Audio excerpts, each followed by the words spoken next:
ছোটখাটো চার দোকানদার। আমার ছোট একটা দোতলা টিনের ঘর, 3 রুমের ঘর। 3 রুমে আমার 3টা বাড়তি, 3টা ব্যান্ড চলে, একটা খাসি ব্যান্ড, 2টা চিকেন ব্যান্ড। আগে বিল উঠতো 1200-1300 টাকা, এখন বিল উঠে 6000 টাকা।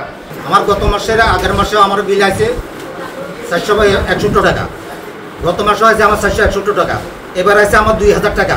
এটা কিভাবে হইল? আমি 13 তারিখে বিলটা পেমেন্ট করছি বিকাশে, করার পরে এখন আবার এখানে 1700 টাকার একটা বিল দিয়েছে। এখন এখানে চাইছি না আপনার এটা কোনো সার্ভার, কিন্তু আমার কাছে মেসেজ আছে অলরেডি যে বিকাশে আমি 742 টাকা পে করছি। উনি করে দেখাচ্ছি, ওনারা কয়টার কিছু, ওনারা কই দেখছেন আমি কার সময় সার্ভিসে দেখতাম। মাসের বিল দিছি 1200 কত টাকা আইছে, এই মাসে বিল আইছে 1899 টাকা। 3 মাসের বিল ধাপে ধাপে সবগুলো কাগজ আছে, 100 টাকা, 150 টাকা, 250 টাকা, 300 টাকা, 300 টাকা, 400 টাকা, এইভাবে।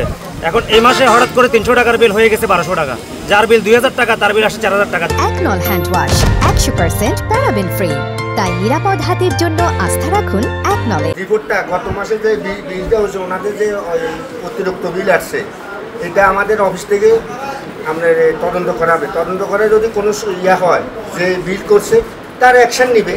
আমরা বিল করি হচ্ছে কি মিটারে যা রিডিং আছে সেই রিডিংয়ের ভিত্তিতে আমরা বিল করি। আমাদের বিলটা হয় হচ্ছে কি মিটারের রিডিংয়ের প্রাপ্ত রিডিংয়ের উপর ভিত্তি করে। এখন কারোর বিল যদি তার ডবল হয়, তার মিটারে আমরা যদি পাই সেটাই আমরা বিল করি। আমরা মিটারের বাইরে বিল করার আমাদের কোনো সুযোগ নাই। যারা রিডিং গ্রহণ করে তাদের রিডিং গ্রহণে যদি ভুল হয় তাহলে আমরা আবার তদন্ত করে এটা আমরা দেখব, কিন্তু এছাড়া আমরা জানা বলতেন যা মিটারে পাইছি তাই এটা আমরা বিল করছি।